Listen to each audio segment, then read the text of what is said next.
Our guest on this episode is former mayor of Portland, Maine, Ethan Strimling. Um, Welcome to the pod, Ethan. How you doing? I'm doing great. Thanks. It's really nice to meet you. It sounds like you do good work. I listened to a few of your podcasts, so great conversations. I hope we're able to live up to it today. Cool. Thanks for listening. I'd like you to start off by just introducing yourself to our listeners. Sure. Let's see.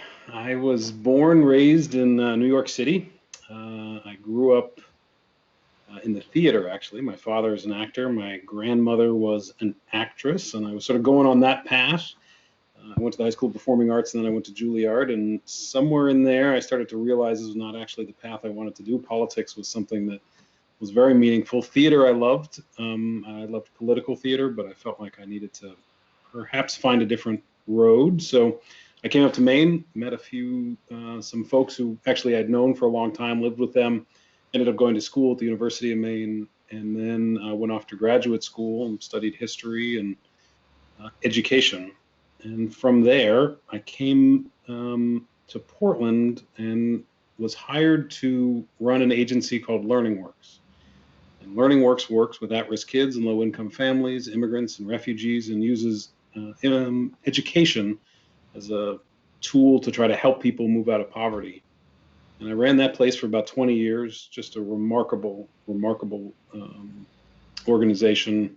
There's just nothing that is more inspiring than seeing a kid who's dropped out of school or been in jail get their GED, or a new immigrant be able to become a citizen through your language classes, or a parent learning to read with their child. So very involved in the community, and loved that work.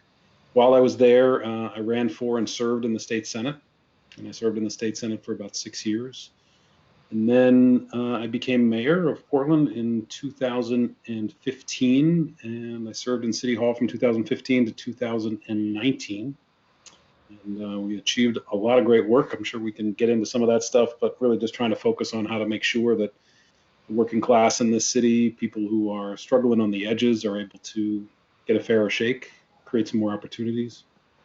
It was great. And since I've been in City Hall, I've been doing a lot of work, which I know we'll get into in a little more detail here, with People First Portland and Southern Maine DSA and all kinds of good progressive groups. Great. So you actually mentioned something that I was planning to also talk about, which is my first, positive regard for Portland came out of my wife's experience. She was doing an internship, getting her MSW at the Harvard Immigration and Refugee Center, and she found that when her clients were in between, waiting for refugee status, they couldn't get services anywhere in Massachusetts. So she drove them up all the way up to Portland, Maine, from Cambridge, and was able to get them a ton of help in your city. I'm wondering if if those are some programs that you helped to make sure it stayed strong, or that you helped maintain while you were mayor. Do you remember what she came up here to try to access?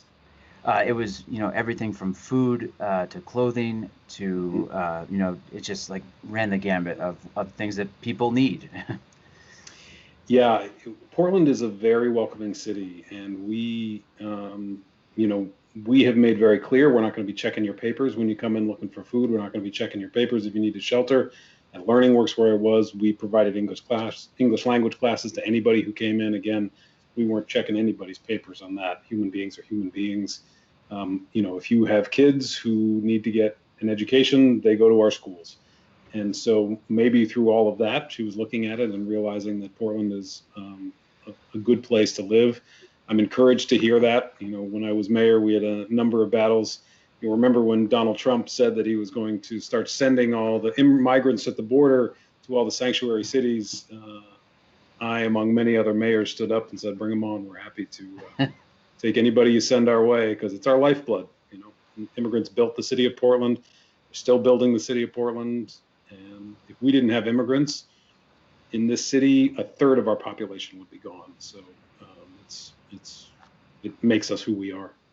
Right. And as a teacher in Boston Public Schools, I have a large portion of students who are immigrants or children of immigrants. And whenever people ask, I tell them those are some of my most eager students, and the gratitude from those kids is just like mind-boggling. So I hear you on that big time. So I requested an interview with you because a Twitter contact in Maine DSA asked me to help you spread the word about Progressive Portland Charter Commission and the candidates supported by that commission. In this effort, you're helping to coordinate the People First Charter, I believe. You've already used some of the names for this. I think it changed name at one point. Could you explain what this is and what you're trying to accomplish? Sure. And so Progressive Portland's actually a separate organization that's been doing a lot of really good work. I've certainly worked with them. I'm not on their board or anything like that. They do a lot of local advocacy. People First Portland was a subcommittee that rose out of the Southern Maine DSA. And really, it rose up because, when I was in City Hall for 4 years, while we got a tremendous amount done in areas around education funding, some property tax relief for low-income folks, some good environmental stuff, we really were not able to get through the kind of housing policy, the kind of worker wages that we needed to raise, kind of environmental policy, protections for immigrants. And we said, why don't we just go straight to the ballot? One of my biggest arguments with the city council was always that this city is demanding more change than you are providing. The city wants us to be more bold. You're listening to simply the people who are coming into City Hall, and those are the special interests, those are the lobbyists for the most part, instead of really hearing your constituents. And so we decided to go to the ballot, and we went to the ballot with 5 initiatives, which were to raise the minimum wage to $15 an hour and pay essential workers during the pandemic $18 an hour, ban facial surveillance technology by any government employees in the city of Portland, pass what we called a Green New Deal, which was modeled after the National Green New Deal. It basically had 3 components. First component was around environmental standards for buildings that had public funding. The next piece was around making sure that workers are paid good wages who work on those buildings.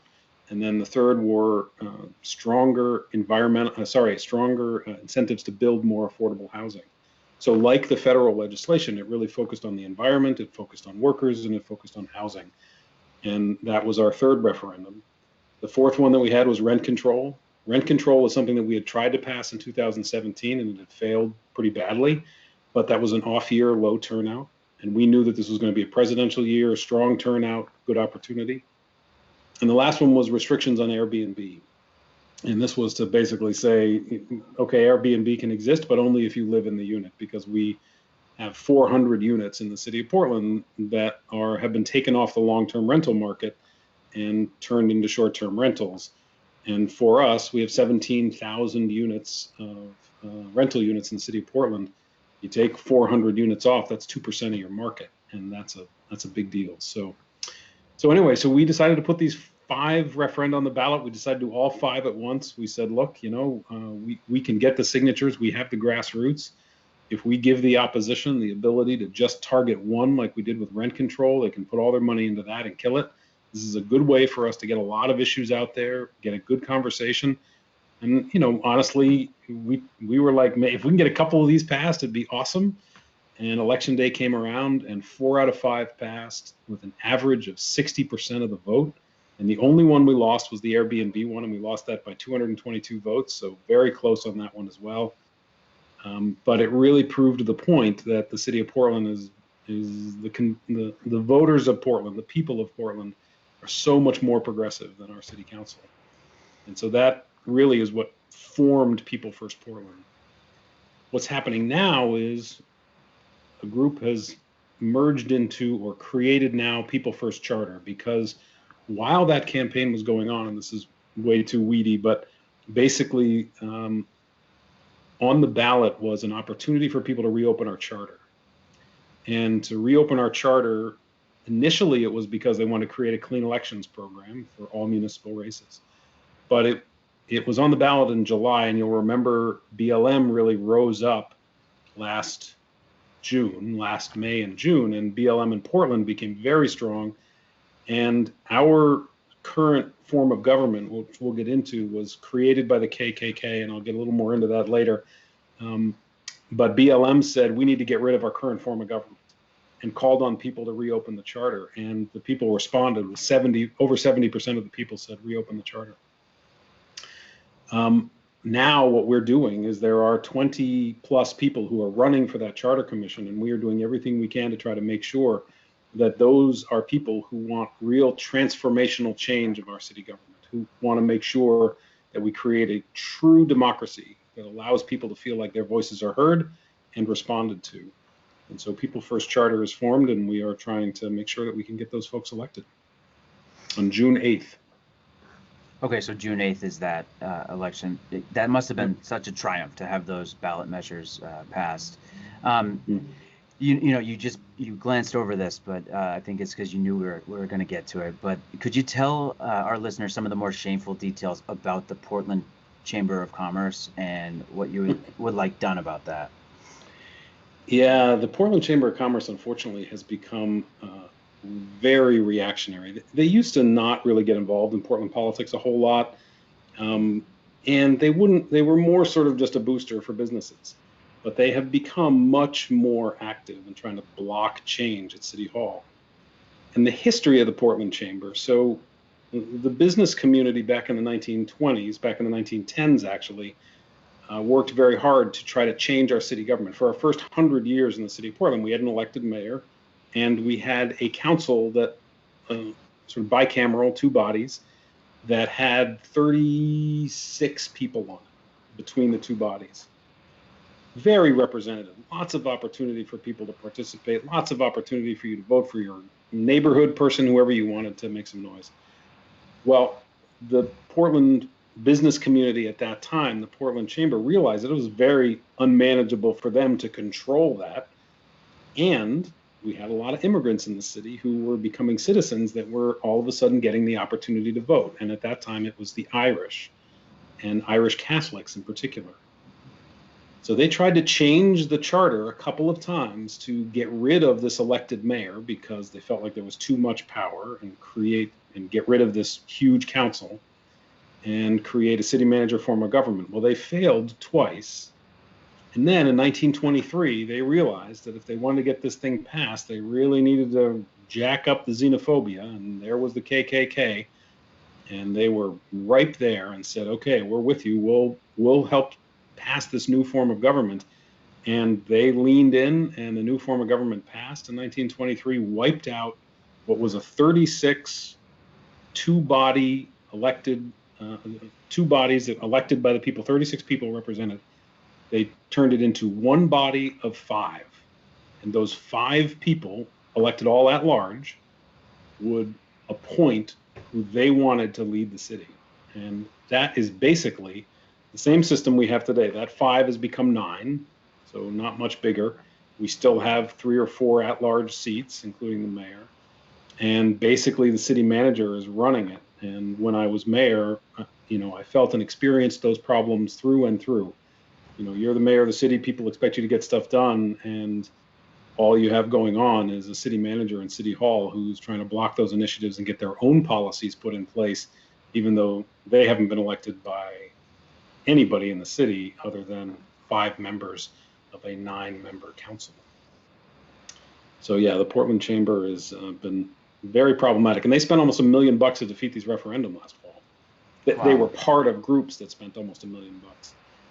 They were leading the charge on this, and they lost 4 out of 5 of them. They've been losing more elections, so hopefully with the Charter Commission, we'll have a real chance to push them out.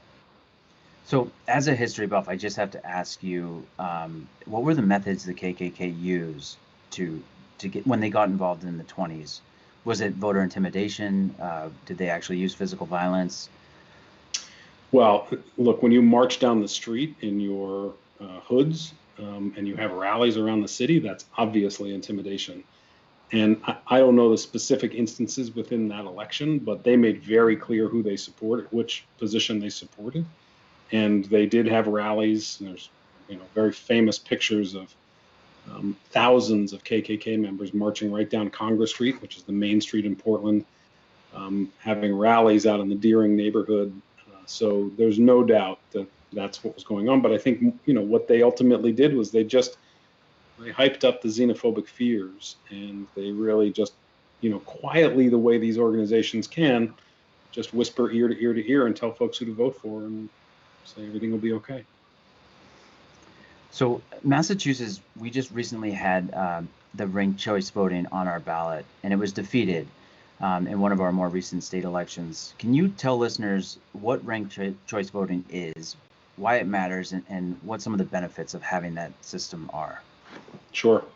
Yeah, we've had ranked choice voting in Portland for the mayoral election, so I've been in 3 races with ranked choice voting used. And what it really does, and I'm going to say both the strengths and the weaknesses, right? Because I do think it's important. It's not the be all and the end all, and I think that's part of our problem. You got to get clean elections in place. You got to have more voter access, all kinds of stuff. But what it allows for is to make sure that nobody gets elected with less than 50% of the vote. Because when you become an elected official, it's very important that you have a mandate, not simply for your own mindset, but for those around you to recognize that, hey, I'm here with over 50% of the voters who put me here. And so we need to try to move the agenda that they've asked me to move. And ranked choice voting simply allows you, to rank your top candidates, 1, 2, 3, 4. And if your first choice candidate, isn't getting enough votes, then your second choice candidate may be able to get enough votes to ultimately win. And it is a very effective tool to make sure that the person who gets elected gets the 50% of the vote. Now, what I would say, the one weakness with it, and I've said this to other communities, is if you have 15 people running or something, it becomes very hard for the electorate to really kind of get an idea. And so in that instance, what I would say is use your ranked choice voting and then take your top 3 and have a real runoff with those top 3, kind of like we saw in Georgia. But I'd have the real runoff on the November election day when you'd have the highest turnout. And I would do the top 3 or top 4 so that you can still use ranked choice ultimately. But you really then give voters an opportunity to say, okay, we've now gone through the 15. We've got the 3 that we really want to listen to. Let's listen to those 3 and understand their visions and make a determination from there. So I think that's the one amendment I'd make to it, but I would encourage cities to use it because it's better than simply using a primary system. We only have 2, and in the end, you don't get a chance to, a spoiler candidate can really ruin. Great, thank you. That's a really comprehensive explanation of that. Why do you think Portland's had such success with making the progressive gains you mentioned? What's different about Portland when we look at other cities of similar size in New England? I think the reason we've had success, in the last 4 or 5 years is we really took the power into our own hands. We went to the ballot box. When I was mayor, we had great success in terms of education. We had the largest increases in our school budget that we'd had in generations. We passed the largest bond in the city in order to rebuild our elementary schools. We passed a very significant pesticide ban. We got property tax relief for seniors, on and on. And the reason we were able to do that is because there really were groups like Progressive Portland that I mentioned earlier who put a lot of effort into trying to lobby council and pesticide groups. And we have a great group of folks, environmental folks out there, who really helped to make sure the council did the right thing on that. But we didn't get everything through. We tried to pass paid sick days, and we lost that vote 5-4. And that was pre-pandemic. And I'll bet some of those councilors wish they had those votes back now because they realize their constituents desperately need paid sick days, especially now. So we had we really ratcheted up the amount of pressure that the public was putting on the council. And then since I left City Hall, we've, like I said, we took power into our own hands and went to the ballot box and said, if the council won't do this stuff, we're going to bring it to see if the people want it. And look, I'm not an advocate of governing by referendum. I don't think it's the best way to create good legislation, but it is an imperative tool, both to leverage political bodies to do the right thing, but also if they don't do the right thing or they don't do enough, to then get to the ballot box and put pressure on to do more. And pretty much everything that we put on the ballot this year was stuff that we had brought forward to the council already and that they rejected. Right? I brought forward rent control to the council, brought forward 90-day notice, or increasing the amount of affordable housing developers have to build, or raising the minimum wage, or any of these issues, stronger Airbnb, and the council didn't do them. So that's why I felt comfortable saying, okay, look, the council wouldn't do it.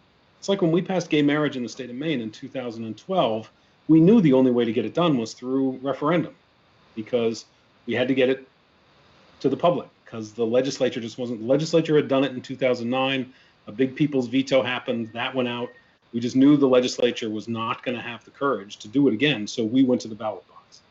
But again, you go to the legislative body first. You try to get the legislative body to do the right thing, or at least compromise and do something.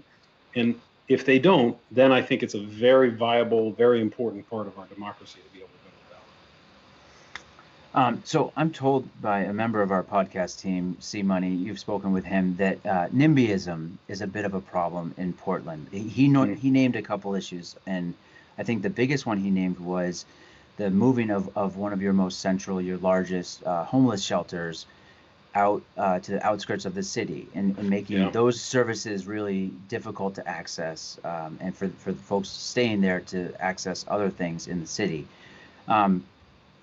Is that, what's going on with that NIMBYism, and like, how do you combat that, or how are you planning to work against that? Yeah, I mean, this issue was there when I was the mayor, and we fought very hard to try to stop it. Again, we lost a 5-4 vote to try to stop this from happening. But as you described it, basically our biggest homeless shelter that serves the most people is right downtown where other services are, right downtown where their jobs are, right downtown where food is, exactly where it should be, right downtown where people are. And for a long time, there have been people trying to get that shelter out of downtown because they want to develop that property. They want the property values to go up. And so the council has finally took the action to close the shelter downtown and literally move it to you could not be more on the edge of Portland with the next community, which is Westbrook. I mean, it is literally on the border. And, that's 6 miles out of town, right? Out of downtown. Half-hour bus ride, if with normal traffic. There actually is no bus line out there now. They will try to get one out there for sure, but it's way back on this like industrial road. Just a terrible idea. And interestingly, again, because we've pushed very hard, and look, there are some NIMBYs who don't want it because they don't want a shelter in their neighborhood. But there are also a lot of people who are just like, look, this is not a good way to do this. And even at the time I said, look, I'd be happy to have a shelter in that neighborhood, out in that area, but it shouldn't be the major shelter that serves the most people. You want to have a 30 or 40 bed shelter for domestic violence victims or for veterans or for mental health. That totally makes sense. We should have shelters all over the city serving different needs. Sometimes some of those shelters really do need privacy, some of the domestic violence shelters we have in the city of Portland, you don't even know where they are because you have to protect the women that are sleeping in those rooms. But this shelter is too big, right? It's massive. Hundreds of people out on the edge of town, not going to be able to access the services they need. And now there is a referendum that's possibly going to be put on the ballot to actually say, you can't build any shelters in Portland that are bigger than 40 or 50 beds all throughout the city. And, I don't know that it's the right answer to say that you shouldn't have any shelters that are bigger, because you may need some that are bigger, but this is a response to the council not listening to the community again, right? If we leave the shelter where it is, or build a bigger shelter right where it is, it's already there, it's where it should be, and then we build additional shelters, we can do that around the city, and we should. And we should have them all over the city. There should be a 40 or 50 bed shelter in every council district, every one. And that way you'd start to actually meet the needs of the homeless population, because, we have 500-600 people a night who are looking for a bed, and we simply don't have enough beds for them at the moment with the kind of shelter that we currently have and the kind of shelter system that we currently have. Sure. So how active have you been with your local chapter of DSA, Democratic Socialists of America? I became more active after I left City Hall. I was a member, and I went to a few of the meetings, and I will tell you, my biggest frustration was that I would go to DSA meetings, and there would be 50 to 100 people at the meeting. And I was like, this is great. You've got incredible activism or incredible motivation. But when an issue came up in front of the council, like 2 people would show up. And from my perspective in that work, and mine was myopic and focused on City Hall, there was a lot more talking than there was action. And I really was like, look, I'm happy. I want to do more action. So one person who was involved with DSA said, well, why don't you come to our annual meeting and we're going to start, having some conversation about electoral strategy. And I said, okay. So I came to that, and that's where we began this process of creating these referenda. And since then, I've obviously been very active. And, it is important to note that People First Portland is a broader coalition than simply Southern Maine DSA, as it should be. Like with most of these movements, this is how you do good work. You build coalitions. And obviously, there are some people who don't ascribe to what DSA ascribes to, but they do like the referendum. There's a lot of labor groups out there who definitely aren't socialists, right? They're labor guys, but so they support some of the policies here, and they were certainly willing to support them. But they're not necessarily socialists or democratic socialists or however you want to define it. So we created People First Portland to say, look, this is for anybody who wants to focus on these issues. And so we got women's groups in there, workers groups in there, labor groups in there, some environmental groups in there. Everybody came in. And that is really the kind of work that I love. It's that kind of coalition work. And it's similar with what we're doing with People First Charter right now. But so in the last couple of years, I've been very active through People First Portland in the work of Southern Maine DSA. And I feel like it's, really put Portland on the map in terms of the kind of progressive change that we can create. So it's interesting you bring up the fact that there was kind of that springing into action once you brought up electoralism. There's been some criticism, and this is admittedly online on the left Twitter. Yeah. So let's take it with a grain of salt. But that people see themselves either being left of DSA or saying that what DSA does wrong is they're kind of getting candidates into the Democratic Party to get them elected, and then once that happens, those candidates lose their edge, lose their focus on really fundamentally socialist issues.